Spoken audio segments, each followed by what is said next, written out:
کیا خیال ہے بھائی؟ مرنے کے بعد فوکس کس کو کیا جا رہا ہے؟ دیگیں بٹوائی جا رہی ہیں, وہ غریب کھا رہا ہے بوٹیاں. آج وسیم بھائی دنیا سے چلے گئے, زبردست مزہ آ رہا ہے. یہی ہوتا ہے.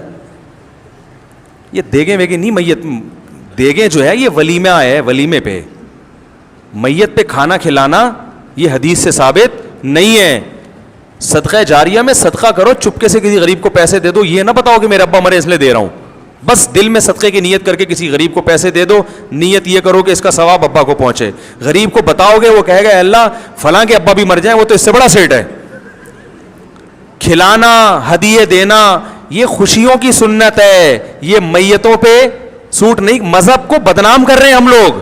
غیر مسلم بولے گا یار تمہارے بیٹے کی شادی تھی تو بھی وہی مرغا پکایا تھا, ابا کا انتقال ہوا تو بھی وہی مرغا.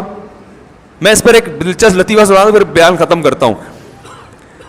ایک آدمی جو تھا نا, اس نے کہیں ہمارے بیان سنے ہوں گے یا علماء کے بیان سنیں گے, اس نے تہیہ کر لیا, اس کے والد کا انتقال ہوا, اس نے تہیہ کر لیا کہ میں دیگے نہیں پکاؤں گا, نہیں کھلاؤں گا. میرے ابا دنیا سے چلے گئے, بس میں روؤں گا, اللہ سے مغفرت کی دعا مانگوں گا, حسب توفیق کہیں صدقہ خیرات کر دوں گا, یہ دیگے شیگے میں نہیں پکاؤں گا.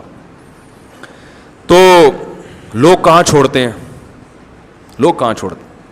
لوگوں نے اس کو تنگ کرنا شروع کر دیا. مر گیا مردود, نہ فاتحہ نہ درود, وہابڑا ہیں, یہ ہیں وہابڑے خشکے, تیرے باپ نے تیرے لیے کیا کیا تھا دنیا میں, تو اس کے لیے 6 دیگے نہیں پکا سکتا. بھائی باپ نے جتنا کیا تھا نا اس کے حساب سے تو 6 دیگے بھی کچھ نہیں ہیں.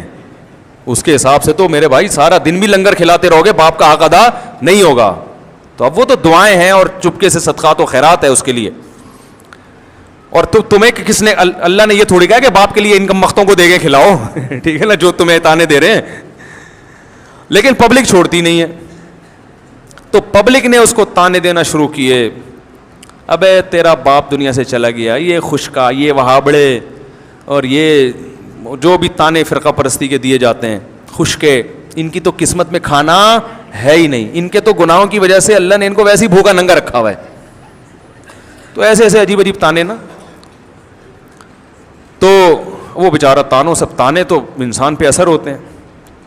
تو اس نے ایک چال چلی, اس نے بولا بھائی ٹھیک ہے لوگ مجھے کنجوس کہہ رہے ہیں نا, تو میں اس کنجوسی کے تانے کو بھی دور کروں گا, لیکن انہوں نے جو مجھے اذیت دی ہے نا اس کا بھی جواب دوں گا.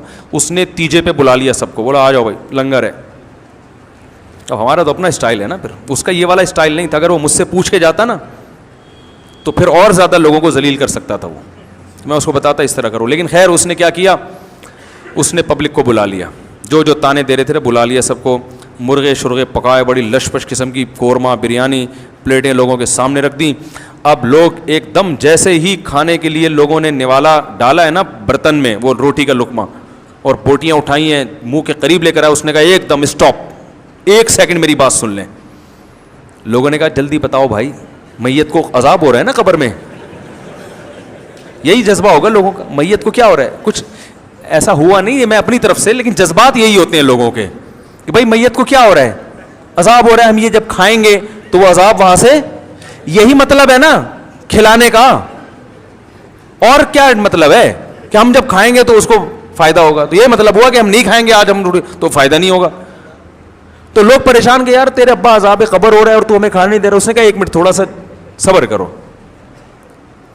لوگوں نے کہا کیا کہہ رہے ہیں بھائی, مسئلہ یہ ہے کہ دیکھو میرے باپ کا انتقال ہو گیا, باپ سے کس کو محبت نہیں ہوتی, تو میرے منہ میں تو دال کا نوالا نہیں اتر رہا غم سے. جس کی میت ہوتی ہے نا بیچارہ دال نہیں کھا سکتا, میرے منہ میں تو دال کا نوالا نہیں اتر رہا غم سے, میری یہ شدت ہے. اور تم کمبختو میرے گھر میں مرغے کھانے کے لیے آ گئے ہو, تمہیں شرم نہیں آتی, چلو بسم اللہ کرو, چلو کھاؤ.